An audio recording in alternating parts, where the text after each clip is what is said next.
Alright, so I'm just going to post up real quick in another entry to the forums and then see what we got here. If anyone wants to join in, they're more than welcome to. Yeah, so here we go. Make sure I got volume. It says I'm there. And we'll get started again. This is my second attempt to get this right. I will just start the debate so I can listen to it in the background. You guys get to hear me, but I don't get to hear anything except the squeaking of my chair. And I should put these things down so they don't squeak quite as much. So I made some adjustments. I'm bringing Darius in because he is able to do a area of effect, and that should get rid of some of the revenants, the faithful revenant zombies. Although it does say minion, so when those ones get killed, maybe there is loot. That was a difference from before. The afflictions don't have the minion keyword, so maybe these ones do give loot. Let's just say they do. Why not? And that'll be different. I've also changed the placement of where Megan's going to start, so she'll start a little bit here, trying to keep most of the things going on in that area, with Darius able to do area of effect. Maybe keeping him behind Megan would be a good idea. Lots of different options are there. Let me see if I can get the debate on here. That's what I want to listen to.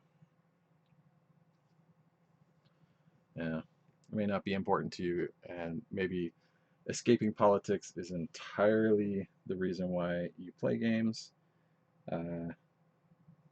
But there's a lot going on. There's a lot of misinformation and other things regarding all this disease stuff, and I kind of want to see if the guys have a plan. So why not give that a check? And I'll just make sure as soon as I get it going to keep it off.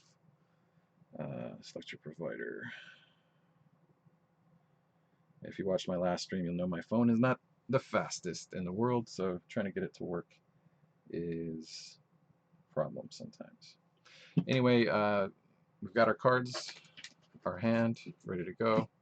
So we'll be able to pick what we got going on.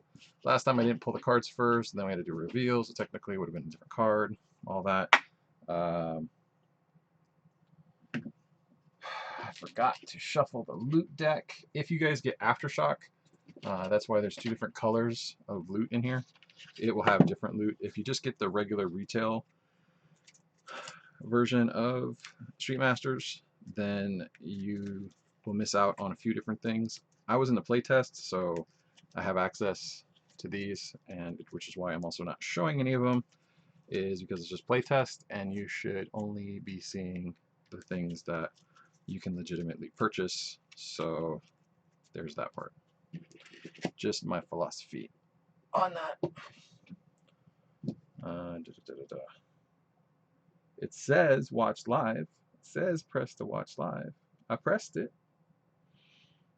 Do I get to watch live? Is it gonna let me in to watch the old man geriatric fight club thing go down? I don't know. We'll see. Anyway, we have to pull a threat card. We get a blue pale collar. Still using the zombies from Zombicide.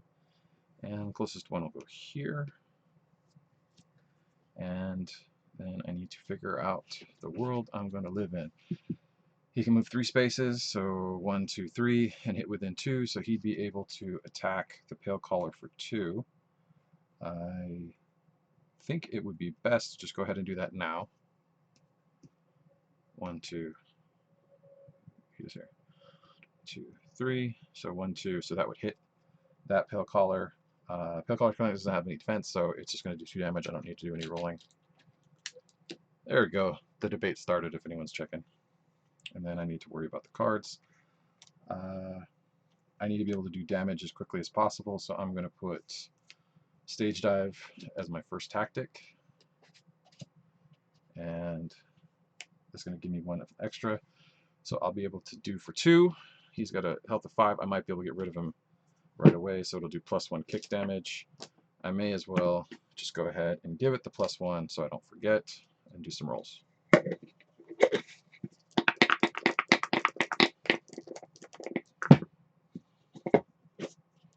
Okay, so it's going to do 1, and it's going to give me a kick defense, and then it'll allow me to do a channeled effect. So the channeled effect on stage dive is it will allow me to do 1 extra damage to an enemy engaged with me. Sorry, she should have moved. Oh, no, what? It's too far away. That's terrible. Okay, 1, 2, 3. I would not actually be able to get to it. So never mind all that. It's just the 2.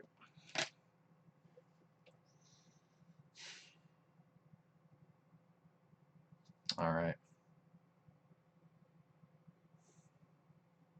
Well, I can't get through, so the only thing I can do is get 2 defense dice. It's the best shot I got. Grapple on a kick. She already had a kick because unfortunately I rolled. That fixes that. Okay. So yeah, there's nothing I can do there.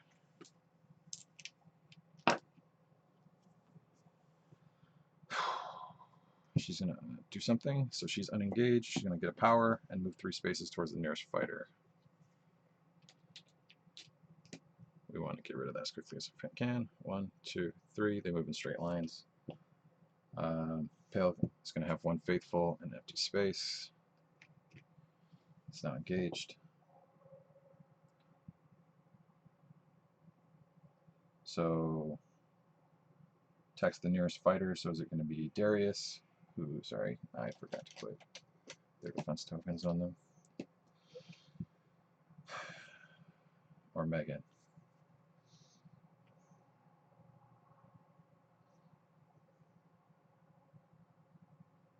Let's go against Megan. Maybe she'll get some power out of it. But he's going to gain all the defense tokens as a result. So the kick and the grapple become power. 1 damage is going to go through. And he is going to gain the kick and the grapple.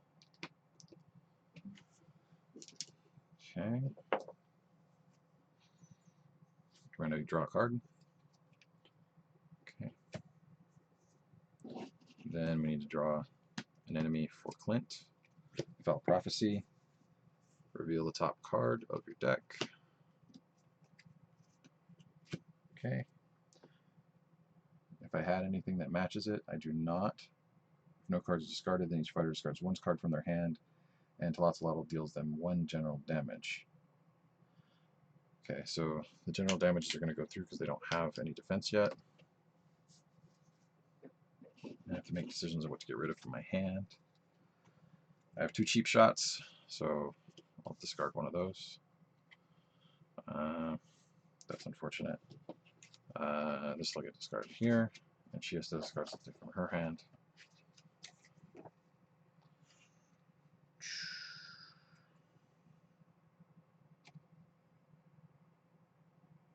Final Cut just gives me movement, and the other ones give me extra attacks for damage, and damage is the hardest thing to get right now, so it'll be Final Cut that leaves. Okay, then we need to do some stuff.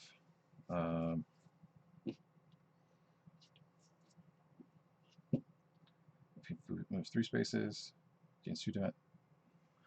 1, 2, 3. There's nobody he can get within, so 1, 2, 3, and up to 3 spaces away.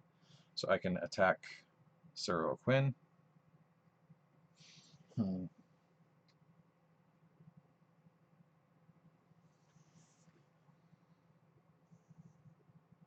Within range.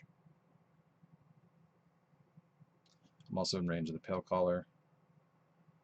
But he'll actually be able to take out the Pale Caller in theory next time, or she will. So I'm not really going to worry about that one so much. I'm going to go after her.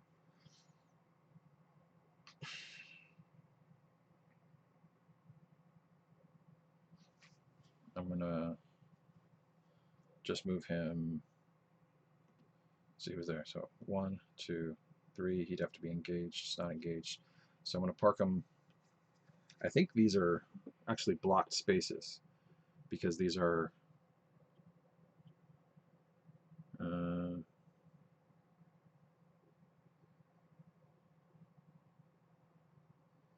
because these are supposed to be people, we're going to count them as block spaces. So he's going to go 1, 2, 3. Okay. Try to protect these frightened folks. Yeah, nobody's engaged, so there's just the regular defense tokens at this point. I should be able to play a card.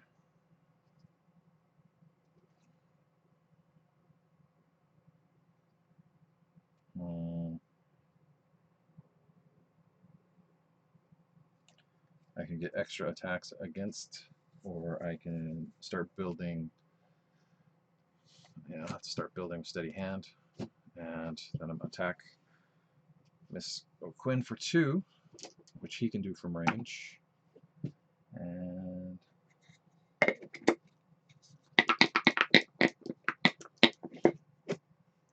all right, he is doing general damage, so he gets to pick whatever kind he wants for that. Those 2 general are going to go away.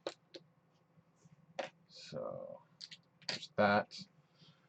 This gets to put 2 damage tokens because of the effect here, which I can exhaust to deal 1 direct damage to an enemy within range. So it's going to go against her. So it's going to do, after all that, 1 damage on Sarah O'Quinn. So that's something at least. That's something at least. I don't have anything in my threat area currently because that was an event. We'll draw that card because they're no longer in the reveal space. And clean up. It becomes the boss's turn now. And Tlotzolotl, 6 spaces. So 1, 2, 3, 4, 5. 1, 2, 3, 4, 5. 1, 2, 3, 4, 5. 1, 2, 3, 4. And that'll be 6. So everybody's going to take 3 general damage.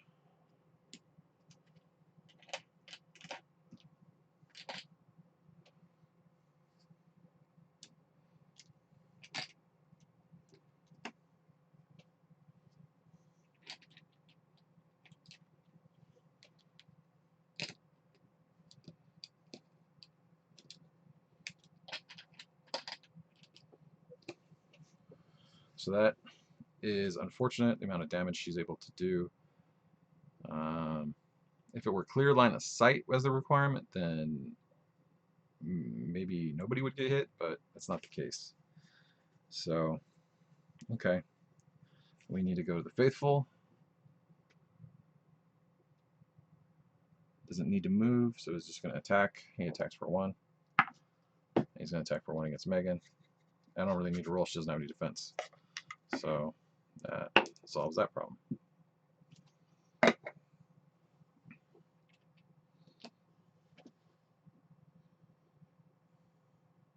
And I have to put 1p Faithful into place.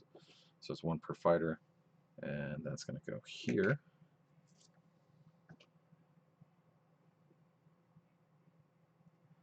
Okay, then we're going to go to stage rules. There's nothing carried by an enemy.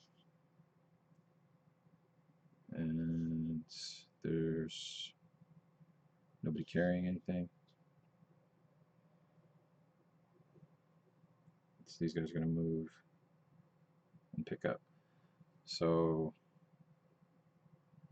1, he can't move to any of those. because they're blocked. She can move over 1, and she would pick up. She would pick up this objective. These guys can't move through anything, so they don't go anywhere. And he will make the attempt to move 1, 2, 3 to try to get to that. She will move back 1, 2, 3 as if she were going to get to any of this stuff. Okay, so then we pedal a card. Sneaking. Oh,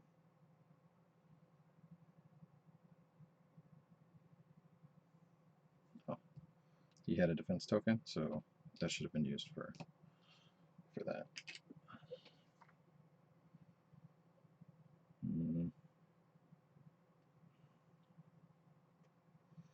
I don't have any defense tokens to put this into play, so this gets discarded. Then everything unexhausts. For the first fighter, she's going to draw one of these. It's going to be a pale collar, so that's going to be a red pale collar. That will go here. All right, let's see what we can do.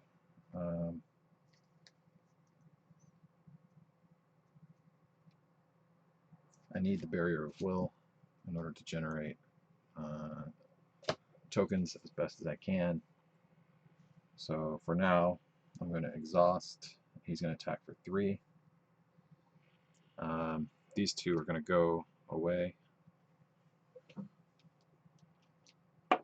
The red guy is going to take 3 damage because he doesn't have any defense.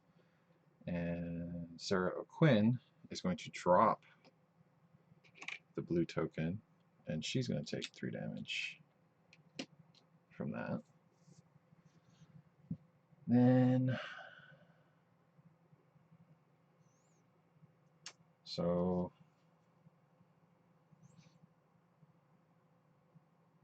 if I move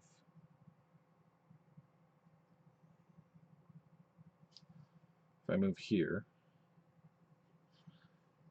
now I'm going to exhaust, and each fighter within 3 spaces will get a defense token of my choice. So I'll just start grabbing stuff.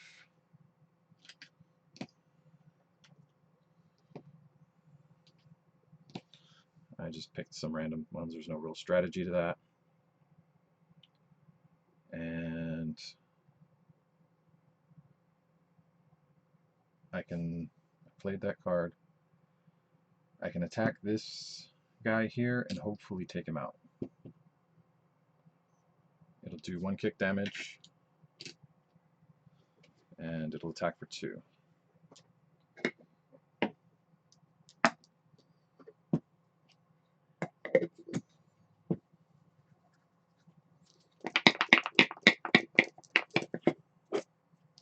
So that's 2. Let's see if I get a defense token. That's another. Let's see if I get defense token. No defense tokens. But that's enough to take out the red pale collar. So that one's gone. And you know what? Because these count as minions, when he attacked, I should have got a loot for each one. Stink bombs and lead pipe. And stink bombs will let me move enemies around. So that part's cool. Get another one for the pale collar. Brass knuckles, so I can add punch damage to, or add damage to a punch attack, is what that one will allow me to do. And then the channeled effect, I can heal 1 damage, which I desperately need to do with her whenever possible.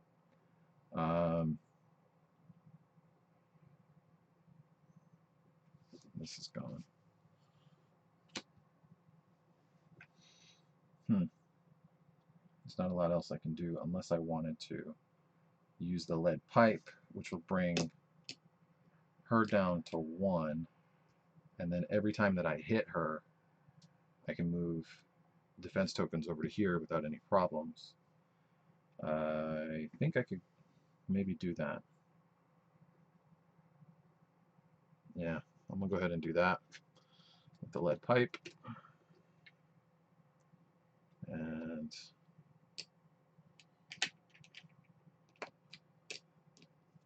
yeah, she's gonna take a big hit because of this. So we'll see where that goes.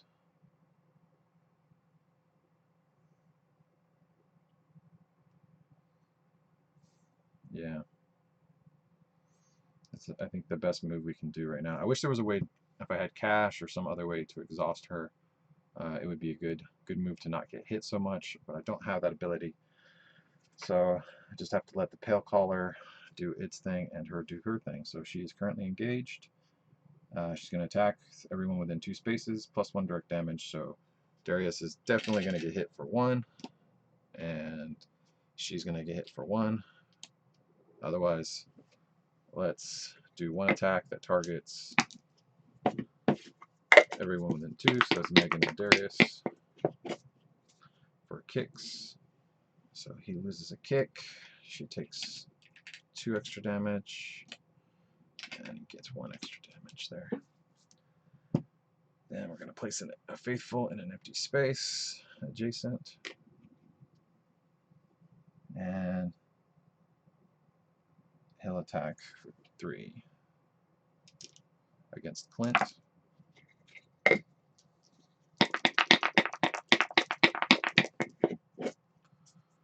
And that 3 will get through. So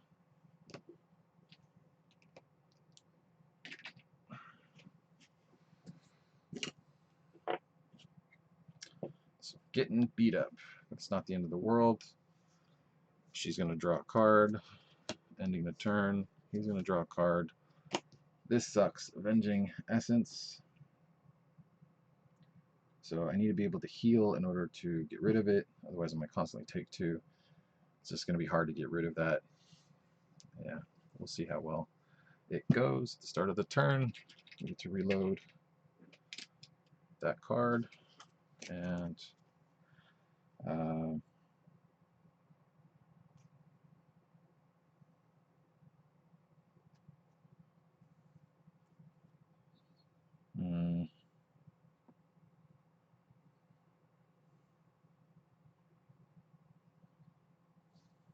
that'll bring him down to 9. But I need to do some attacks.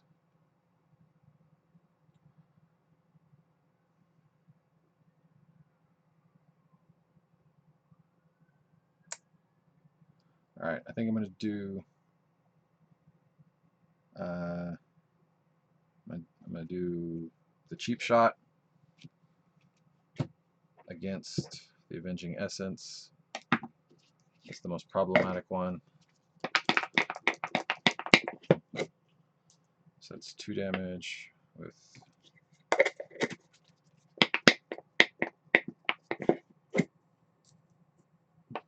okay, so it's going to do 3 damage, 4 damage. So that gets rid of the affliction. He's going to take 4 damage. He ain't doing too well. He's going to gain 2.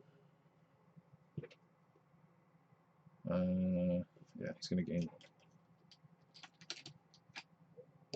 2. Did this thing die? Not yet.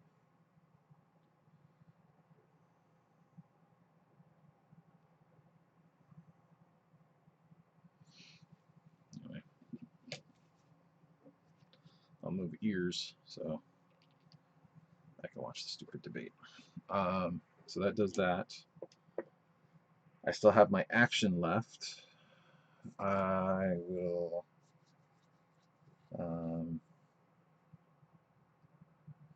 use Mr. Apple here.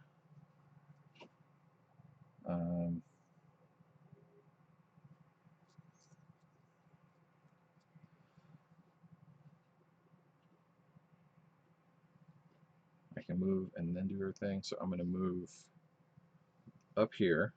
I'm going to take these two here. It's going to allow me to attack for 2.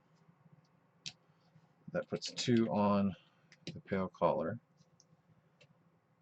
And then I'm going to shoot the pale collar with my regular attack for 2.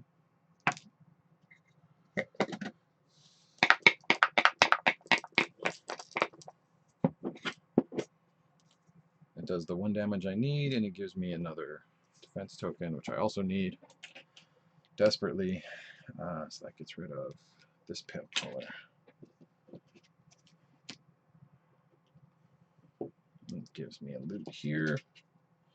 Smoke bombs. Okay.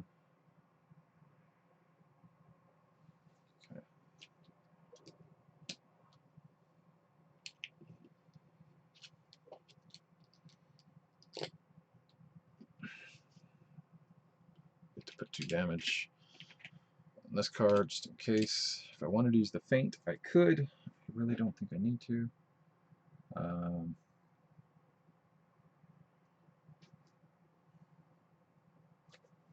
If I did use the feint, then I could start putting some stuff up there now that I have defense tokens before they all go away.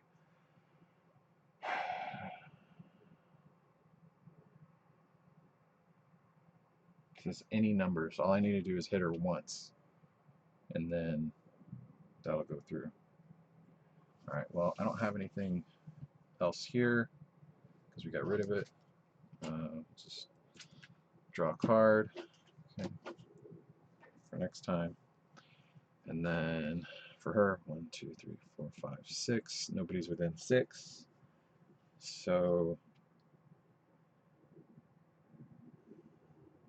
there's now afflictions, so if I did get hit, I would have to worry about it, but I don't have to. So there's that. Faithful is going to attack. I think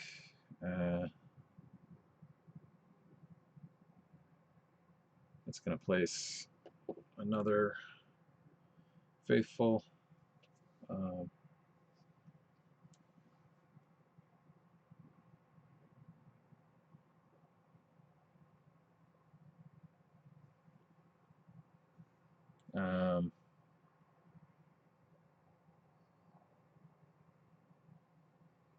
Yeah, it's going to do 1 against Clint, so we'll see what it is. Whichever one it is, I'll be able to block it. Punch. Okay. Then she'll pick up this because that's what she does. Nothing else is going to go down here. She's going to move over there and pick up that one. And okay. There are no copies of sneaking, so it doesn't do anything. Okay.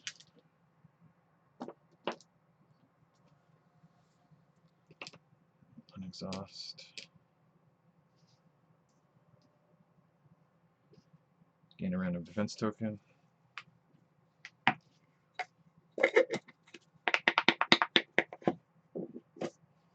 She gets a kick.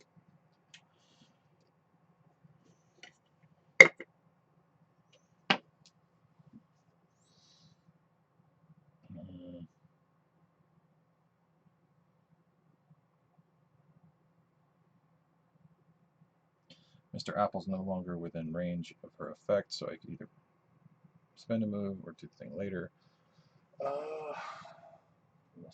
Still nobody in chat to worry about. Alright, I need to be able to generate as many defense tokens as possible. If I can move him 3 spaces. So I'm going to move him 1, 2, 3 spaces, and then he can attack. He'll attack for 3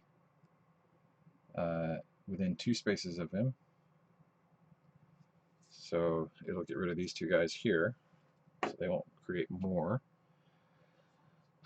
it would hit her, but I will use the ability to interrogate her to move my 2 tokens over.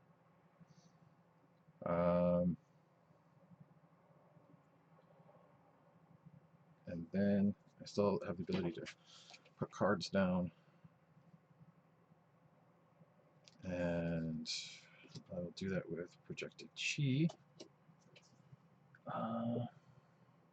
She doesn't have anything to gain from. But I can draw a card and heal the damage if I interact with that instead of doing my normal attack. I will instead use Barrier of Will. Oh, this went away the last time. I forgot to adjust that.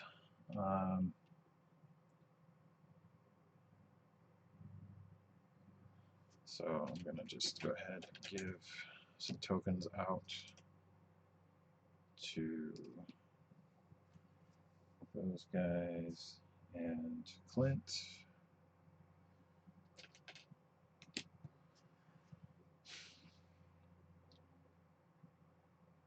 And then I will attack her for 2. Hopefully I get some more defense tokens as a result of it.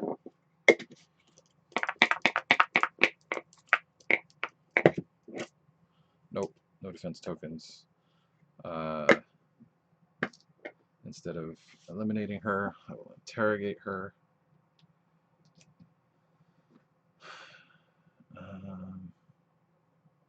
And the chi effect, I'm going to heal the damage. Okay. Or the channeled effect off a chi card.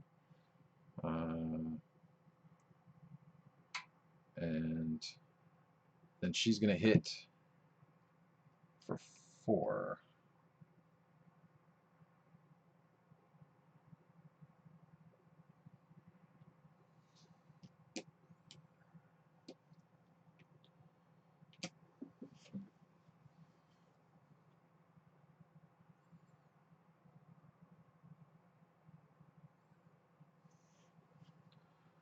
Instead of doing that, I'm going to move her 3 spaces away. I'm going to move her 1, 2, 3, so she's no longer going to hit me. So that's going to solve this problem, because that'll just mean she ends up getting this on her activation, and then she'll just move back there. That gives another card to another projected chi, and then we will unexhaust here. I have to draw Decaying Blast.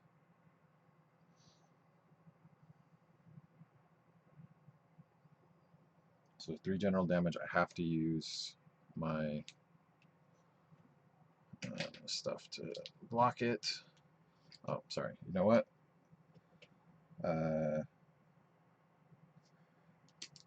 These are actually going to become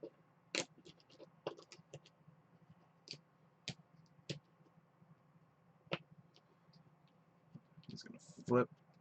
Okay.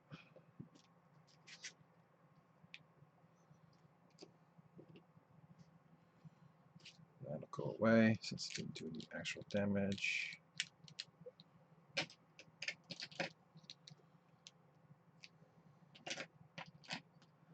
Alright. This will do 6 general damage, or attack for 3, if I want to use it. So that'll be a good way to beat up on Tlotl, and it'll allow me to do direct damage if I needed to. I don't really need to, so this 6 general damage looks like a really good opportunity. I have to do 36 damage to her, so if I had 30 power going on, it would be like bam, one after another. But I don't have that, so you know, dreaming. Okay, let's see what we can do with what we got. put True Grit into place, so it'll allow me to do some extra defense. I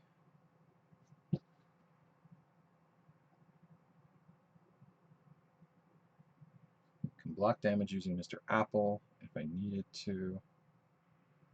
I'm going to just exhaust him to move him closer.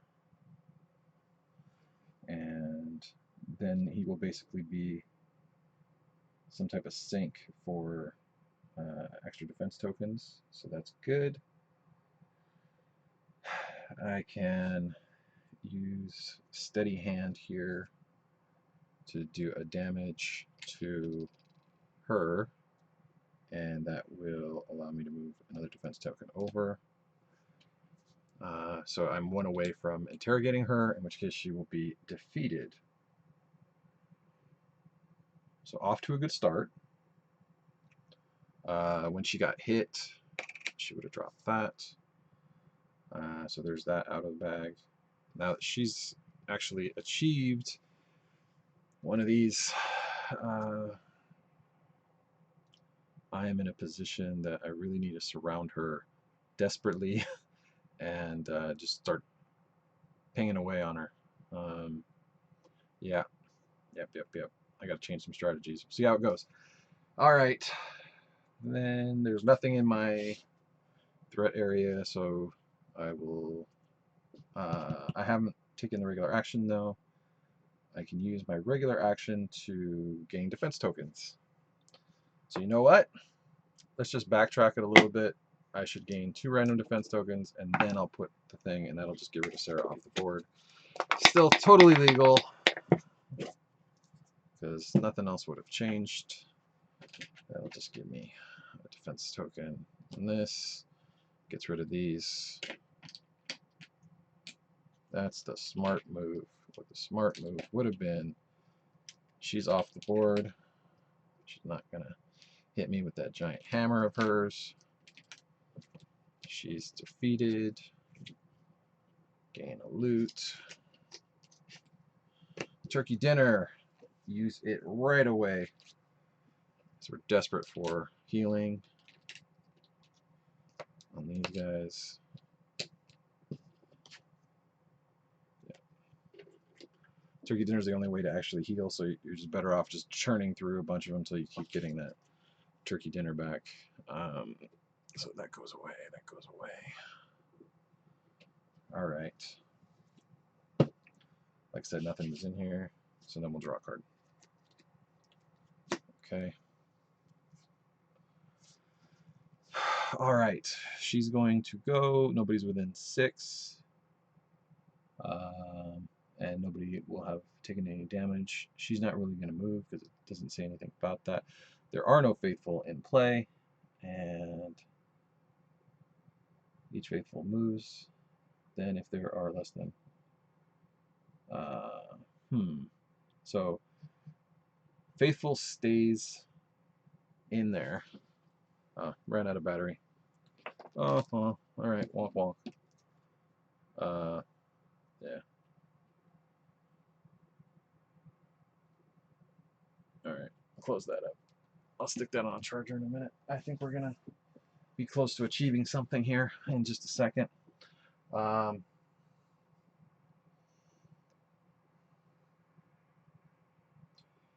We have some issues. Place 1 power for each. So 1 power is going to go on recovered intel. Each enemy carrying a random gains a random. So she's going to gain a random defense token.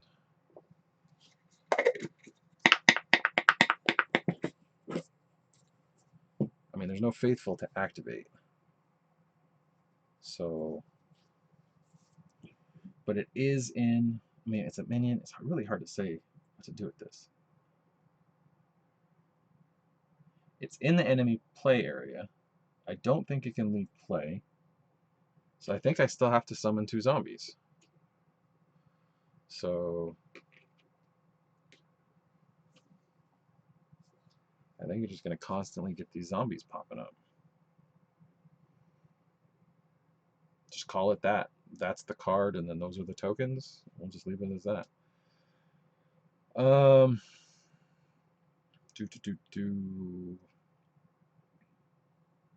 She gains a grapple.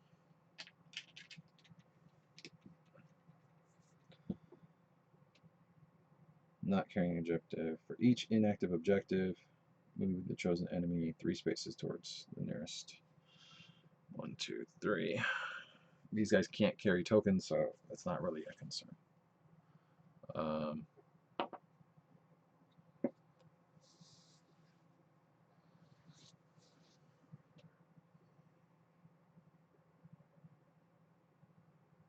Yeah. Okay. Armed guards. 1 general damage to each fighter. Okay.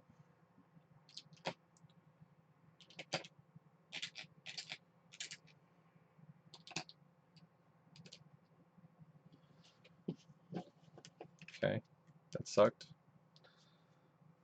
We'll reset. Got a random defense token to deal with.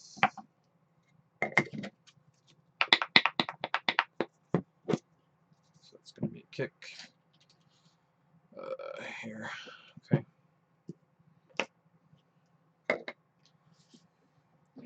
Then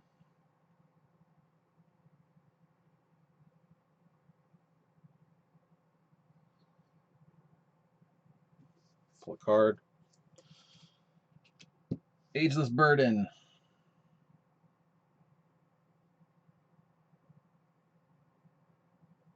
I cannot move until I get rid of it. So let's figure out how we can get rid of it. Since I'm standing next to it, we'll treat it as a problem that can be solved through punching. And we'll do 3. That's going to do 3 against this because it has no defense. It's going to knock out each of these. And since they're minions, we'll take 1. Ah, we got cash finally.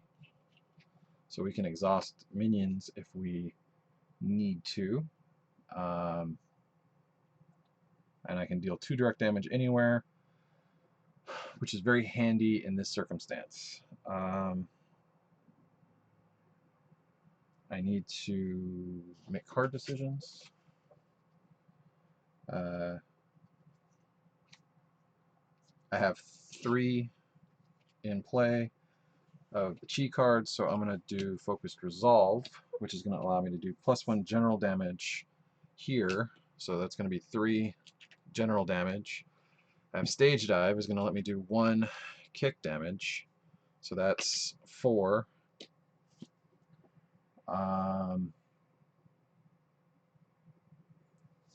And let's just roll to see. Hopefully I get some, I get 1 regular damage, and then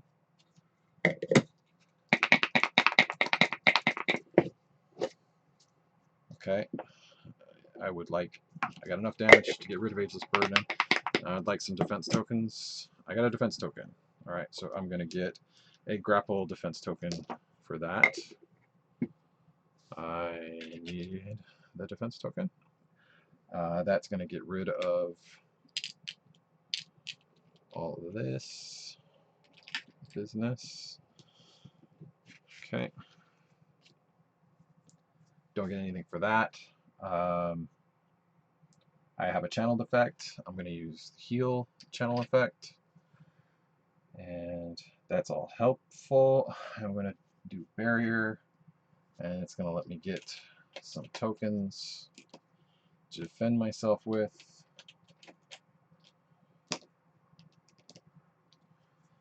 And then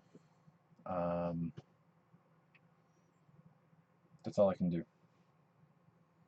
There's nothing in the threat area currently, so we'll draw a card. Okay, which is another Stage Dive, so if I had to do discards, then it would be helpful. Some of her cards power up with discards, so that's why there's no feint abilities down there. Otherwise you just end up with a bunch of stuff stacked in your hand. So that was productive. I can enjoy that.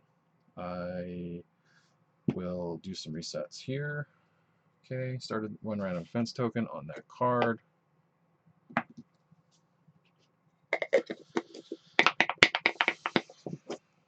Grapple here on that. Now that this has been completed, we will get the good condition, which we got Sarah to confess. We're going to get some upgrade cards for Megan for next time, and now on the next round she'll be an ally, in which case I can decide which ally to discard. I don't know. We'll see. On the next one, which it'll be. I have to put a damage token here, so that powers those up. I can make some decisions. I don't have much I can do. There's interact here. I can draw a card and heal the damage, which I'm going to go ahead and do. Because she has an interact and not an action, anyone can use the interact or any interact on any other card. Like this has an interact, you can use it anywhere, and that's why it's going to work. And that'll allow me to draw a card. Now I can make some better decisions as to what I want to do with these cards, if I want to do anything.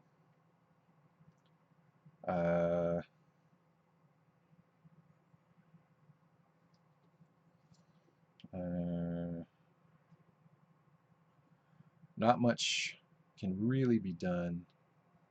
I want to move to get closer to Tolotolotl so I can eventually start hurting her. And I think I'm going to do it. She's going to go that way, so maybe I'll come up from this way. So 1, 2, 3. Staying within range of Megan and her barrier of will is my best bet. Oh, did I? I don't think I drew a card. Death from below.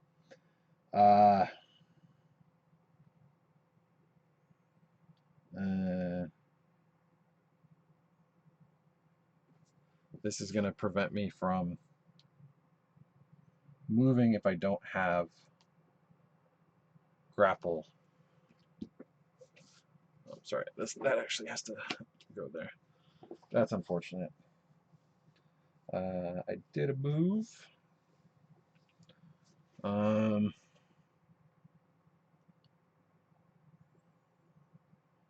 I can use my action to. I'm gonna have to use my action to get more tokens because that card is in play, and unfortunately, it's not going to be grapple stuff. Okay. Nothing in the threat area, since those folks have been taken care of. And then we just don't have much of a way of a card to use. Yeah, we don't really have much of a card to use, so don't worry about that. So next time, on the next turn, we'll be able to get another tactic out, and that'll be helpful. No enemies are within 3 spaces. I can gain this token, and the rest of the effect doesn't work, but I gained it, and that'll allow me to move next time, so I don't have to worry about that. And I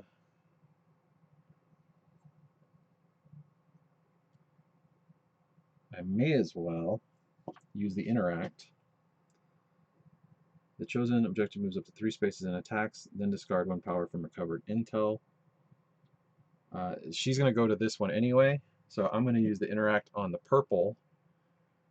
1, 2, 3, and attack for 3, because that's what they have there.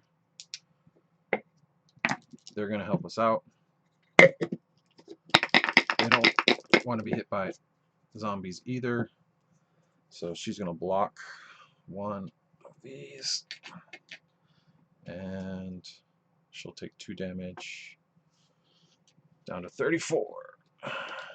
And she drops the green one, So that will help remove some of the recovered intel.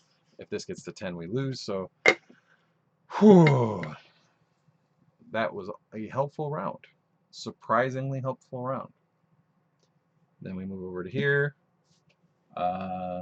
Nobody's within the 6, so I don't have to worry about any of it. She would normally attack, but nobody's within that range. Okay. Then they're going to summon 2 zombies. Because the number that we have here is that. And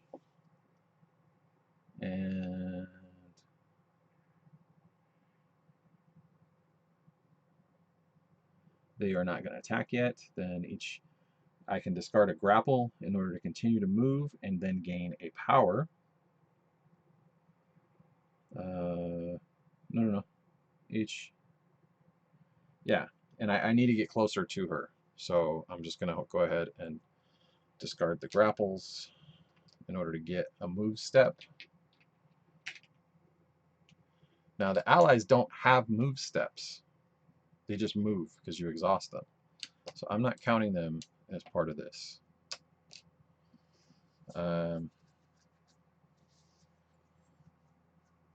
Then we go to the recovered intel. She'll pick up 1. And I can activate the enemy nearest me.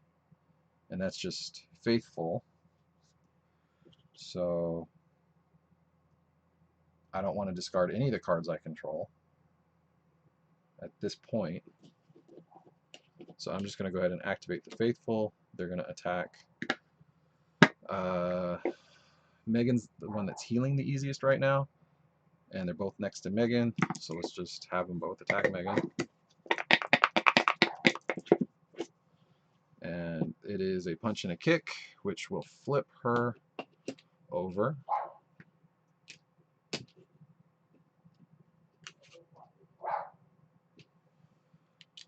And I can resolve the channel effect on each if I use it that way. So that is a very useful flip. We'll see how that goes in a minute. And we're back resetting cards. Okay. We're back drawing a potential card here. Okay. Flying knee. Know your enemy. Each fighter reveals the top card of their deck and discards 1 card from play that matches that card's name, which we cannot do because they're not at play. 1 card from their hand and dealt 1 general damage. So,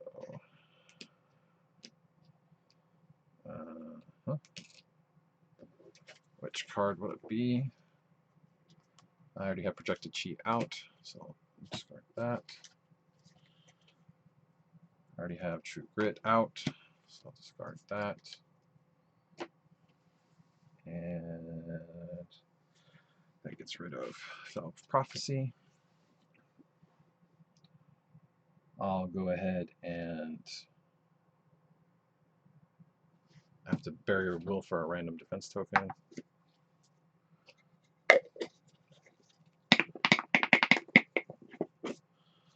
That's a kick token.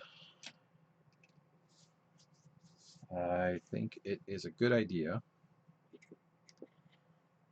to, right now, exhaust Barrier of Will while everyone's next to each other. And that'll clear out some movement spaces as well. So, Barrier of Will, everyone's going to get a defense token.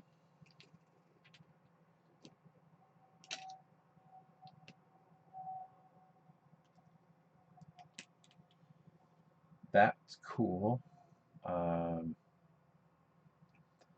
Darius is going to go ahead and attack. He'll take out these 2. And they're still considered minions, so we're going to get a lot of loot. Stink bombs and cash.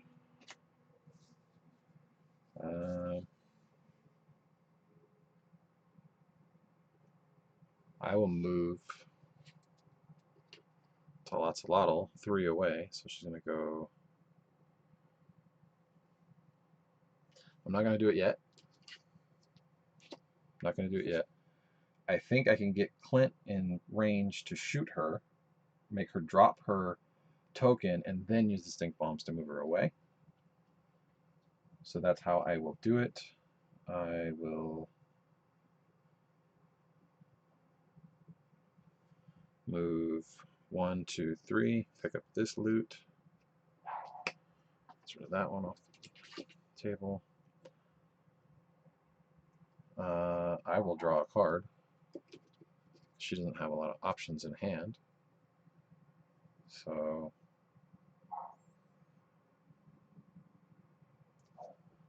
I don't have anything in my space right now, so I'm not worried too much about that. Yeah, never mind the neighbor's noisy dog. What do we do? What do we do? What do we do? I can get 2 random defense tokens because I don't have many.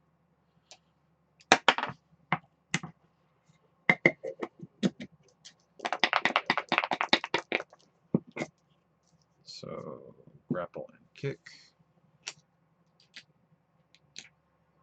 All right. I don't have anything else I think I can do. I don't really have anything I can use this stuff for. So we'll draw. We'll get another foul prophecy. None of these are tactics, so it doesn't do anything. She should have drawn another card.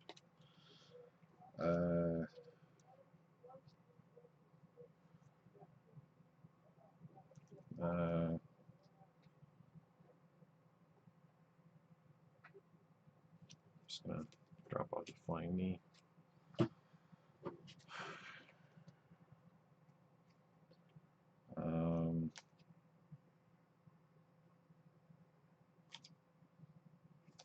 Get rid of get back.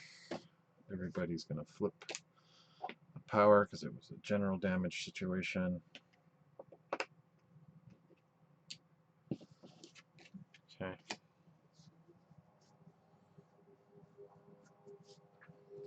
Now I think I need to move Apple.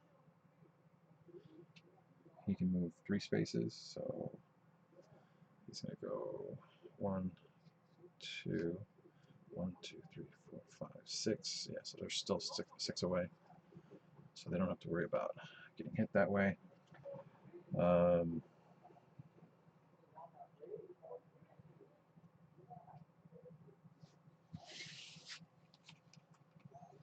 going to play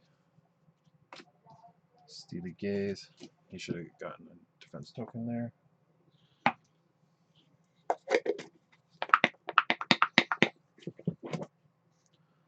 That would have been a grapple here. And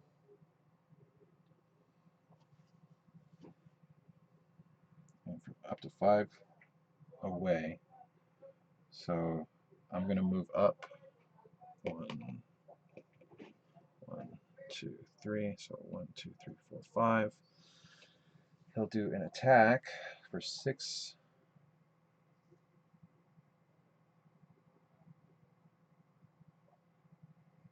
Six general damage. So there's that.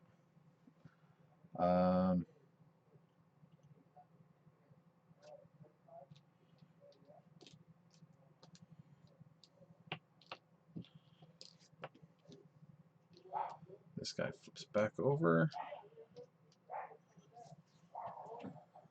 Then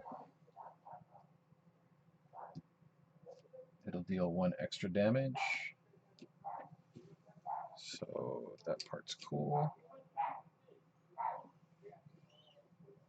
No, can't do it. Not within 3 spaces. So we're not going to worry about that. We'll discard the stink bomb. 1, 2, 3. She would have dropped because she took the damage. Hit that there. Okay, let's keep working on that. I'm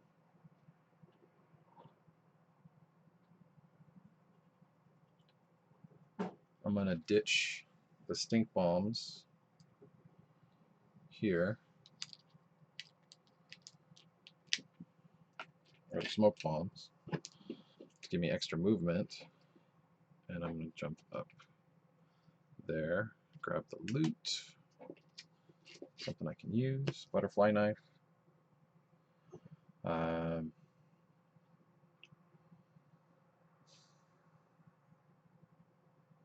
don't have anything because there were events, so I think I just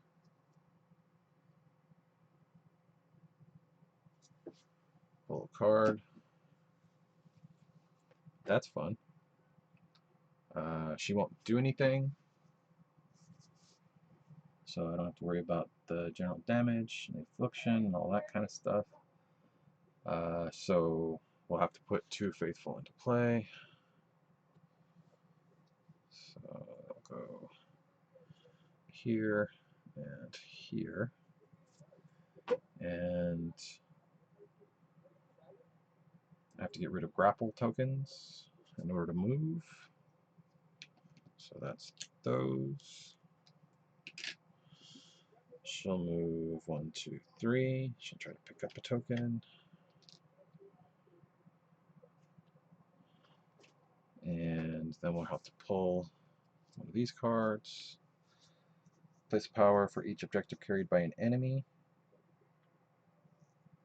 I can discard a card to cancel this effect. It's just the one, so I don't really have to worry that much about it. And I can use my interact to attack her to drop the other token. So having those 2 tokens together will allow me to beat up some stuff.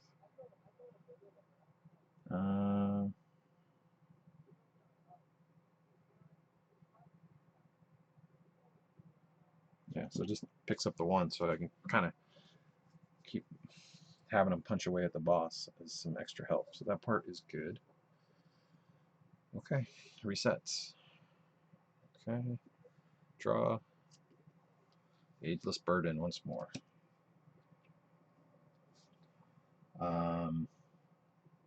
I have to get rid of it. I'm going to move Darius first. 1, 2, 3.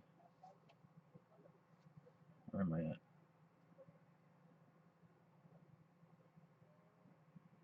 Oh man, where was I at? I was here, right? 1, 2, 3. So I'm going here. Alright. Then he's going to attack. He'll take out these 2. Which goes to loot. Molotov cocktail, sweet.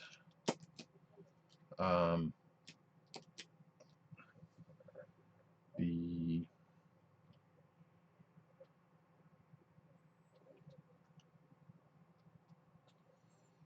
Ageless Burden will also be a hit, and that'll be hit for 3. Yep. Oh, it doesn't have any defense, so it's just going to take 3. Barrier of Will. Barrier of Will is going to give bonus defense to grapple. Okay. I need to defeat this in order to get close to him and give him extra defense tokens. So I'm going to, this is a kick attack.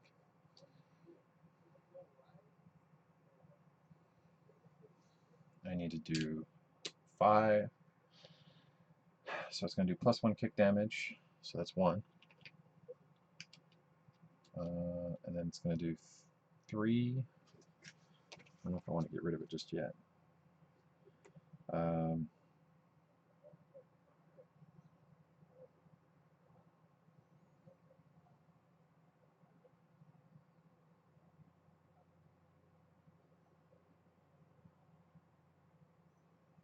Vaulting Kick is going to do an extra damage.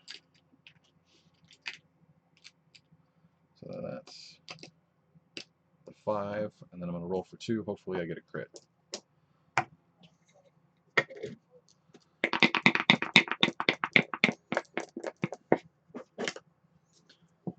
I do not. I do get a kick defense token, and it does 2 damage.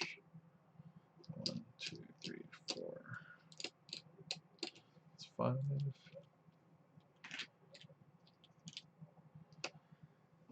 And I can move up to 2 spaces. It's not my it's not my move step. So I have not used my move step yet. Is there anything else I can do?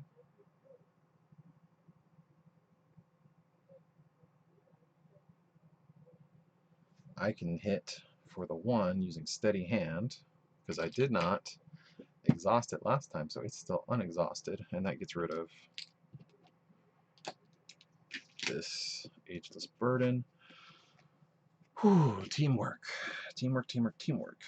And that will allow me to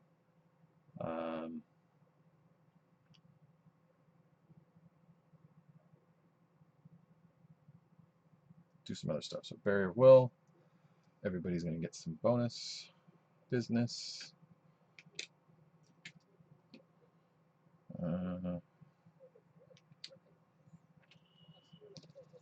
Okay, everybody got that from there. I can throw a shuriken and hit her for 2, because why not?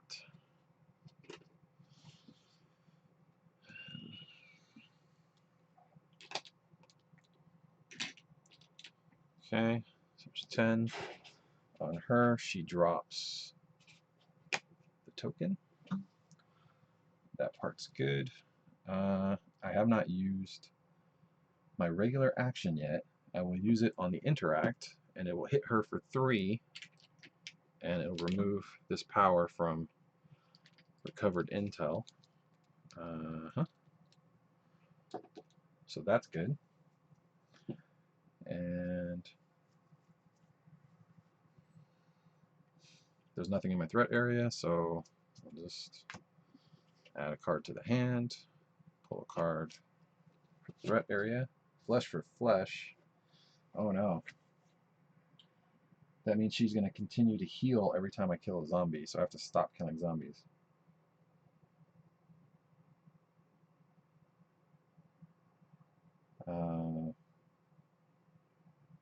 And it only gets rid of when she heals back up to full. Oof. So we're going to just have to do an accelerated amount of damage against her, because it sucks. I don't know what to tell you. Alright, this will go back to unexhausting. Put a damage here. Put a damage here. Random defense token there.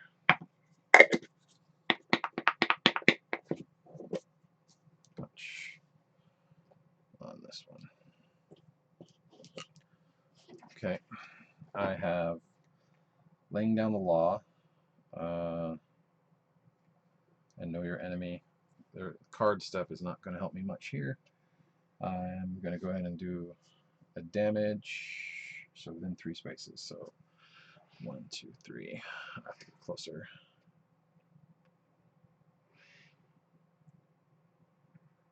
One, 2.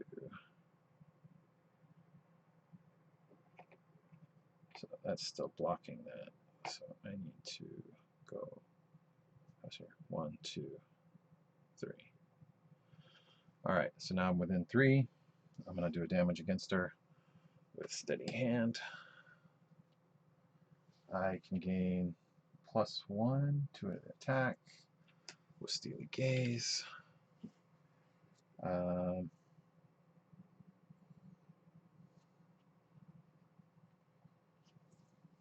So that's 3.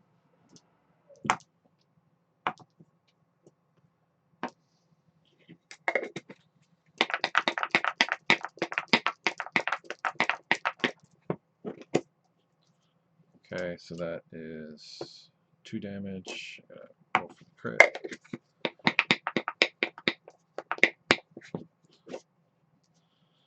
Okay, so that's 3 damage and 1 defense.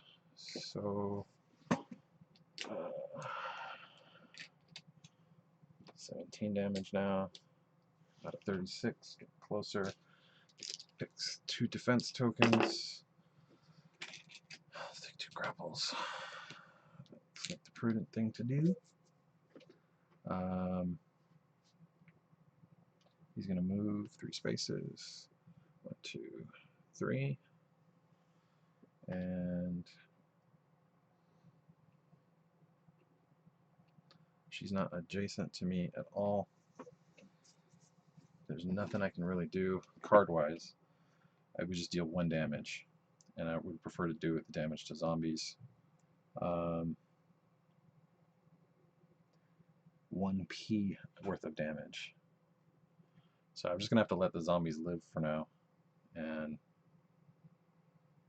yeah, that's unfortunate. Draw a card. This is the Bum's Rush towards the boss. That's what this step is becoming. She's going to attack for 3 general damage against him.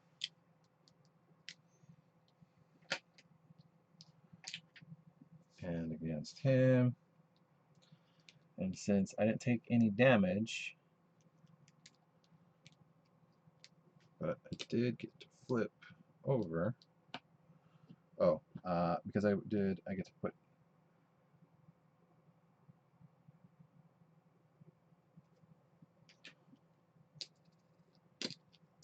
there.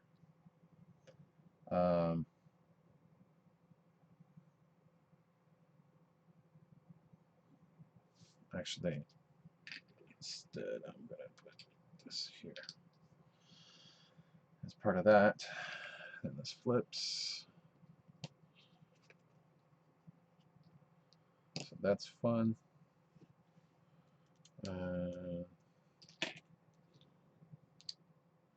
There was 6 power here, so I only took 5. Alright. Then we have to bring 2 zombies into play. So let's just drop that one there and that one there. And have to discard grapple tokens, so he can't move during his step.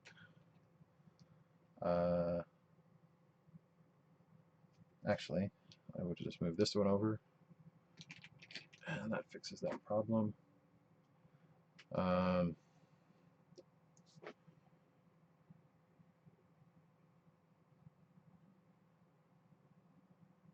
One grapple damage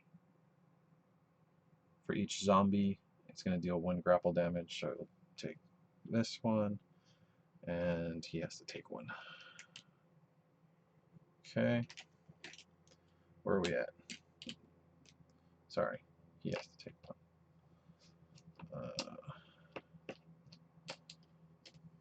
Yeah.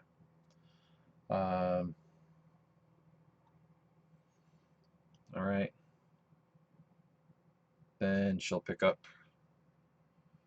one of these. Don't have to move anything else.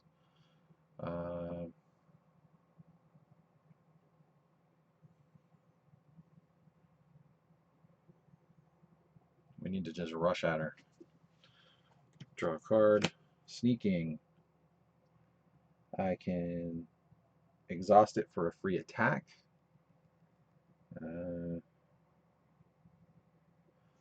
She is a melee fighter anyway, so let's just go ahead and put sneaking over here. And let's start fighting stuff. Okay, we got a random Defense token coming in for barrier will.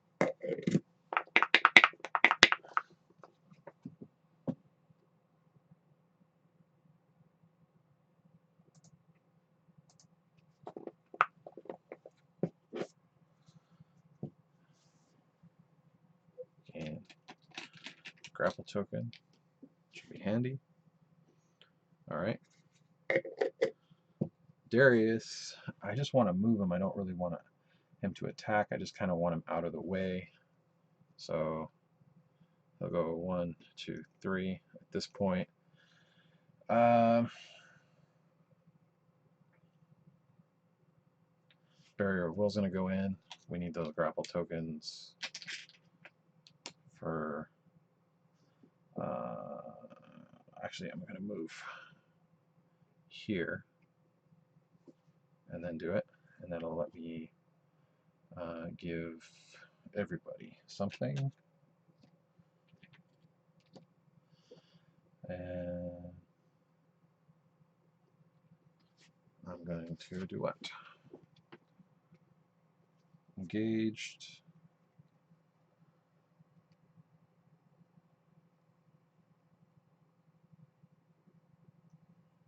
If I run up, I can kick her.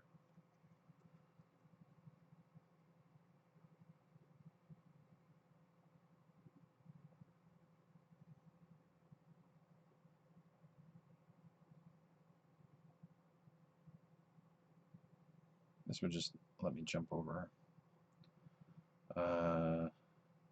It's not an attack. It's the best I can do.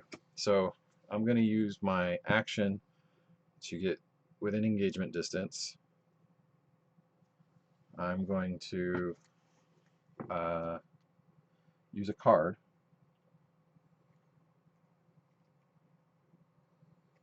I'm going to use Flying Knee.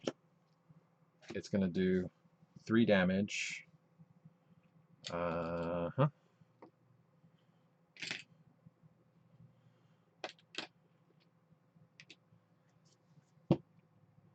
Which will also make her drop the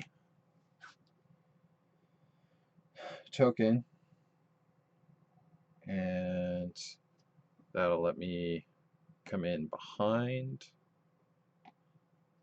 I guess, because that's part of Flying Knee.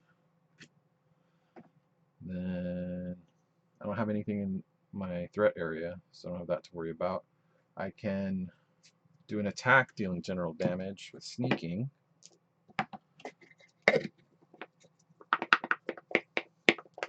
And since my attacks get +1 kick damage, it's going to do 2 damage.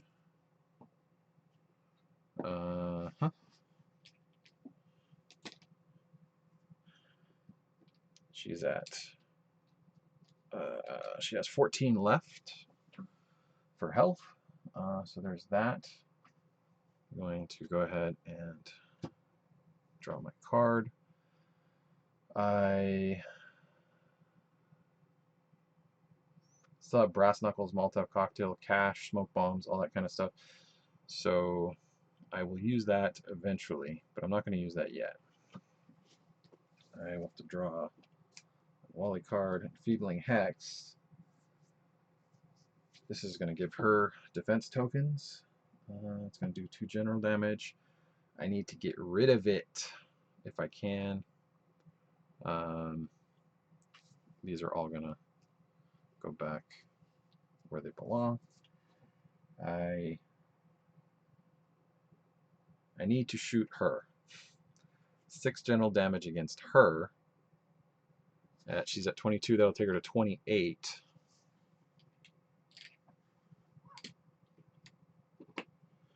And that'll flip me.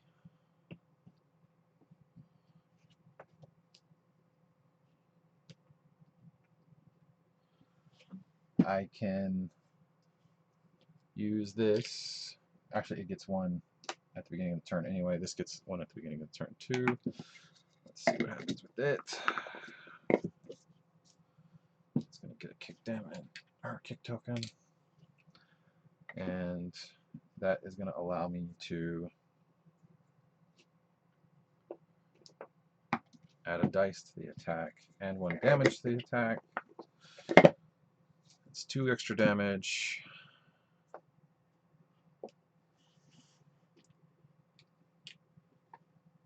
So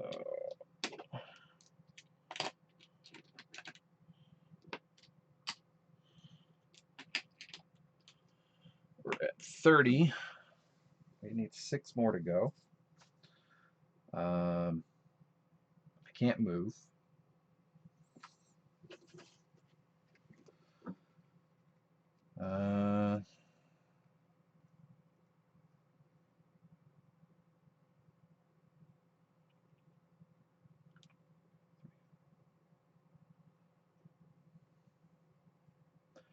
If I did know your enemy, that would heal her for 4, but it would get rid of 2 zombies. It doesn't really help me any.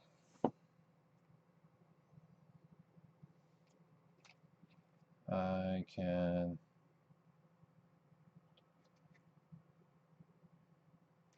Yeah, it doesn't really give me anything I can do anything with.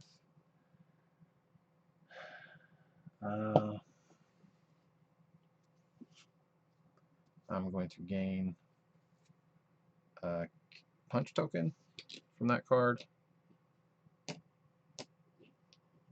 So there's that. I don't have any other card actions I can do anything with. So I'm going to take 2 general damage here from the Enfeebling Hex. And draw a card. She's now engaged, so she's going to have a different set of actions. She's going to attack for 2, and the fighter with the least defense tokens retreats 2 spaces.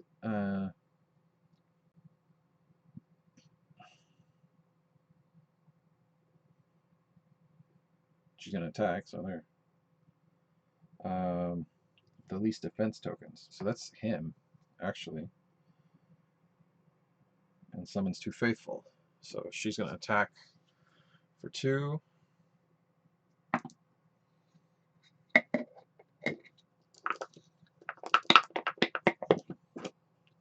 That's a grapple and a punch. And I can use this to block the punch. And this will block the grapple. Then she retreats in a straight line. 1, 2. And then she's going to summon 2 faithful. So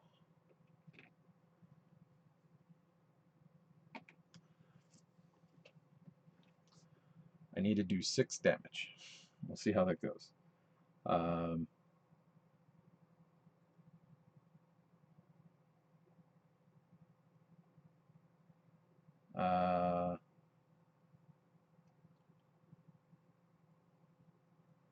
Discard a grapple defense token. Okay, the faithful are going to attack. I forgot about that. They are attacking. 3 of them are going to attack Mr. Apple.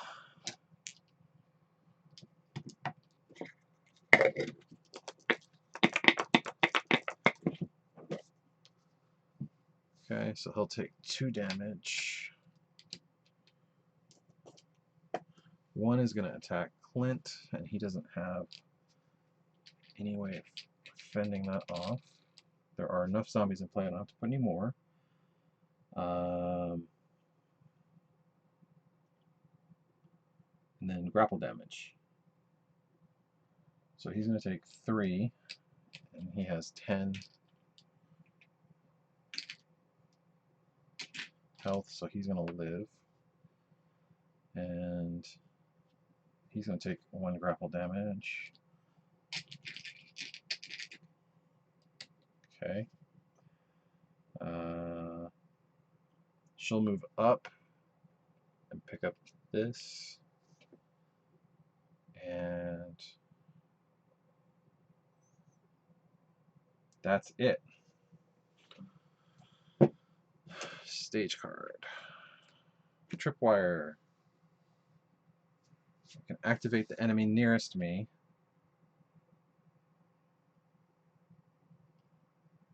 I will discard projected chi. I will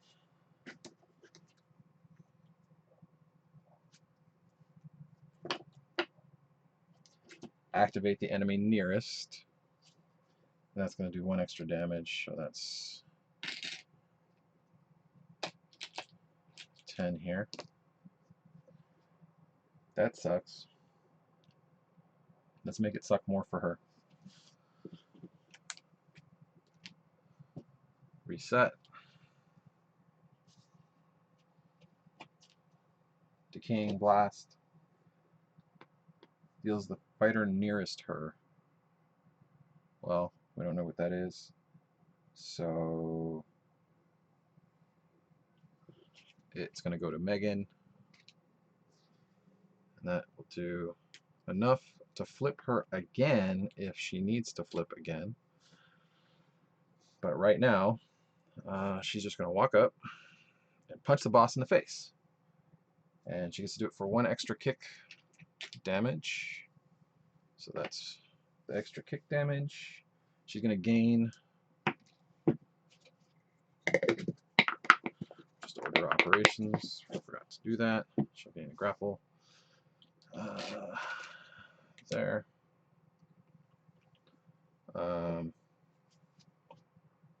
She's going to hit for 3.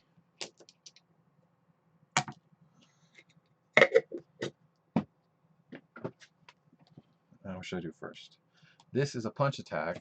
This can go to that punch attack. So I'm going to use Gale Force, and that it's still an attack, so it will add the 1 kick that was already there. It's going to add 2 for the brass knuckles.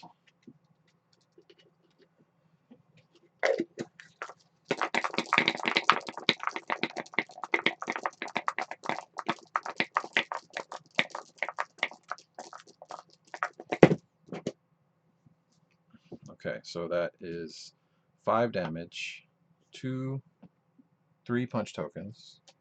So move that there. 1 crit.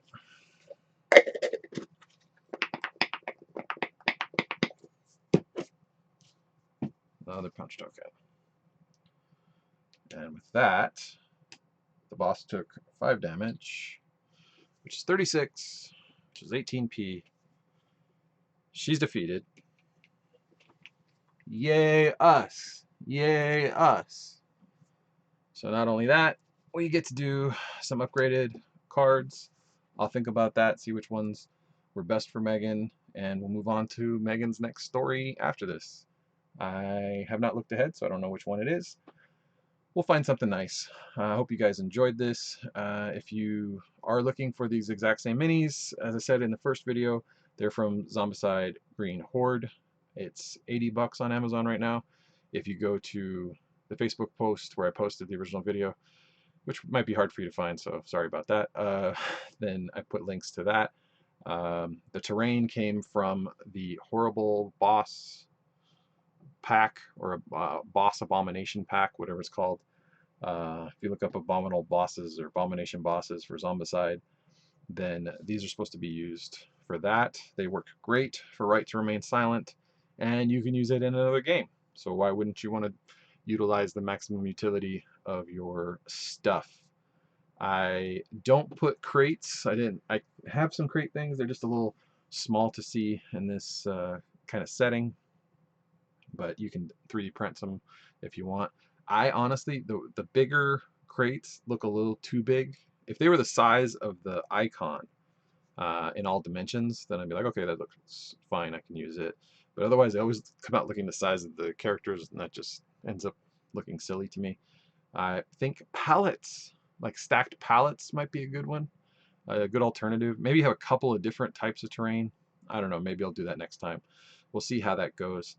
As far as the Pestilence expansion, this was an original Kickstarter stretch goal that was added, I think, because of Halloween for Halloween, I did this one of the first stages in her story, and you can watch that if you look at the playlists that I have on the channel.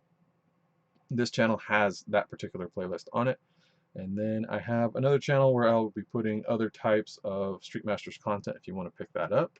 If you want to pick up this game, Street Masters, because you thought this was such a fun playthrough, then you can pick that up on Amazon as well. It is made by Blacklist Games, and you can pick it up from their store with the stretch goals where you can get these things.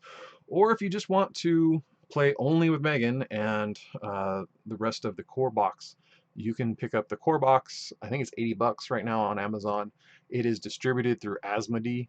It is $109 for the regular game at the Kickstarter price with all the stretch goals. And there are so many stretch goals. So depending on how you arrange yourself, how you want to play the game, that part's up to you. I just thought it was fun to play with the zombies this time, and this is my second attempt. You're not always going to win. There's a lot of touch and go moments there, and it just happens to be luck of the draw sometimes, but you can strategize. And that's one of the things that I changed up.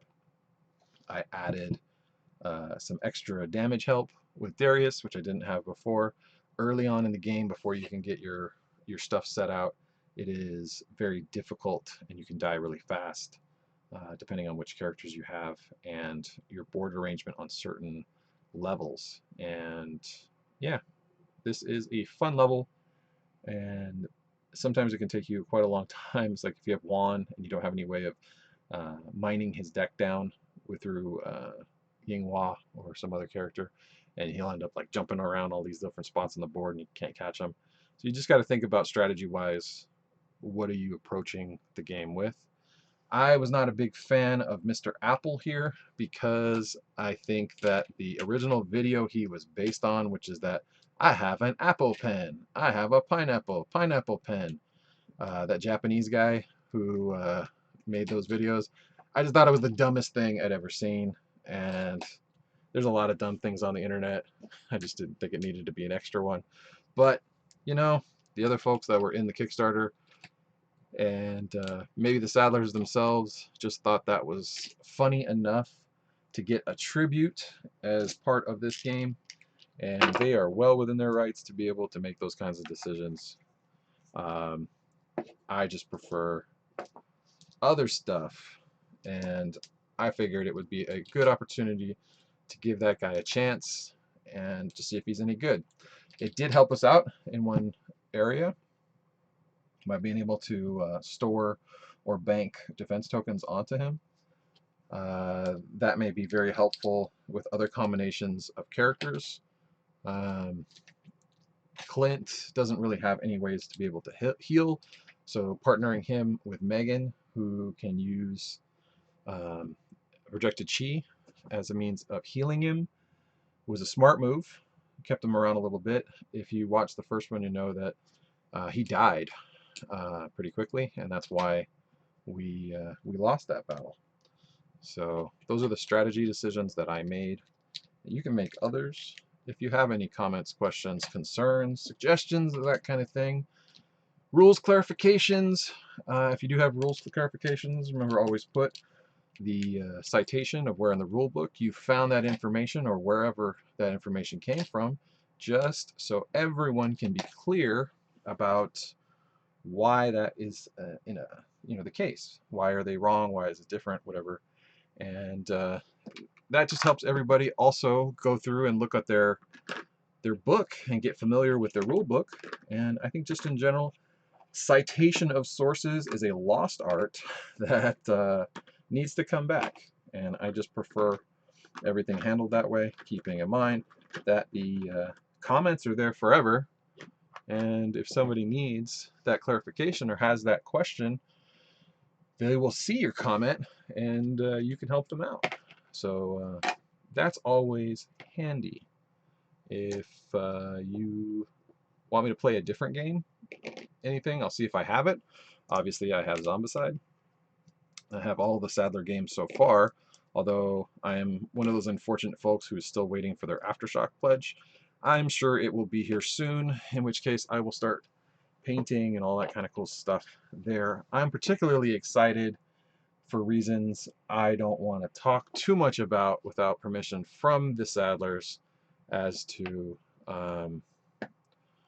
what parts I helped with in the Aftershock stuff. In which case, if I ever am able to tell you guys, then you can tell me what your favorite content is, character to play with, story to play, all that kind of stuff. And if it is one of the things that I helped with, it will just warm my heart and I won't violate any of their trust or any of that kind of stuff. So, feel free to express those kinds of feelings. Why not? Other people might find that there's a character out there that they didn't particularly think was the coolest looking or whatever the case was. And your love of that character may just be the thing that pushes them to find something new that they wouldn't have otherwise. So with that in mind, I'm just going to keep talking while I close this stuff up. If you go into the file section of Board Game Geek, you'll see where I left you the 3D printed files for my token trays, for my card trays, for everything I use to keep everything nice and neat. I just keep my minis in bags. That part is entirely up to you if you want to do the same, or if you want to have crazy expensive Feldherr felt lined whatever stuff, you can do that too. I recommend using these coin capsules. They are the 1-inch coin capsule because, did I get everything out? Everything's in. They do a good job of protecting, and as you can see, there's just enough space if you use my token trays to fit all of the coin capsules you could possibly use in a 2-player game or 2-fighter game. I don't think I've ran out once, but a lot of that's just how you make your own decisions. And they fit in the boxes really well. Otherwise, I recommend picking up some nice little Ziploc bags, and your stuff will not get screwed up. And it'll pretty much last forever with this stuff there. I have a video on how I upgraded Nemesis you can check out if that's what you wanted to look at. And it will go through how I glue the edges of all of my boards and everything, and I use dry erase markers to make sure that all of my cardboard doesn't look ugly. It doesn't have that white look to it when you see all this beautiful card art, and then you slightly change your angle and all of a sudden it looks like cardboard again. And that just kind of kills immersion for me. So you can do that as well. I think I gave some links on how to find all of the stuff that you would need for purchasing these things. That part's up to you. Oof, yeah. Covered intel is getting kind of rough. And then you can take all your stage cards, the stuff that goes first in the stage, pop that together. Sarah Quinn's ready to get put back where she belongs. These guys are ready to put back where they belong. And then the next round, I'm going to have to... Faithful, there's that. Next round, I'm going to have to play Sarah Quinn as an ally. That'll be interesting. See how she does her big hammer attacks and helps me out with range, which makes Darius less appealing. I won't have to have him around because I needed him for the ranged attacks, especially with the Faithful. He's just a zombie killing Xerxes looking machine. So we'll pop the Faithful. Oh, my thumbnails are so tiny, I can't pick things up. All right, there's that. Sarah Quinn, as you can see, she hits for 3, and she moves through spaces and still does that sweeping move with everything around her, so that part's pretty cool. If I had Darius for Arrival, he would move 4, hit 2, and then gain 2 punch defense tokens. So if I switch him over to Arrival, maybe he gets jealous. Maybe. That could be the story. Lots of different things we could do in the context of our hero stories. Mr. Apple, I don't know. He can peel defense tokens away from the enemies, and that's kind of what I thought he would be the best person for, since Clint does general damage. Having any defense tokens on any enemy is problematic. So if he could walk in and peel off any defense tokens first, then that would have been beneficial. This Enfeebling Hex goes over here. And you could have him as a rival as well. Maybe I'll have him rival just to beat him up. I don't know. I don't really have anything against the Japanese guy. I just think it was a dumb video. You know? Like, this does not need to be going viral. I don't know what does need to go viral. Just general critical thinking videos, maybe. The full Skeptoid catalog. Telling people about science education. Because science tends to go viral on occasion. Kyle Hill's no longer on that show, but maybe some of the videos will inform folks on how to approach a testing scenario rather than just give people the benefit of the doubt. And that is everything ready to go back in my box. And when it goes back in my box, it will be ready to play right out, have fun with. Thank you, everybody. You have a wonderful rest of your day, night, whenever you watch this kind of situation. And hope you have a good one.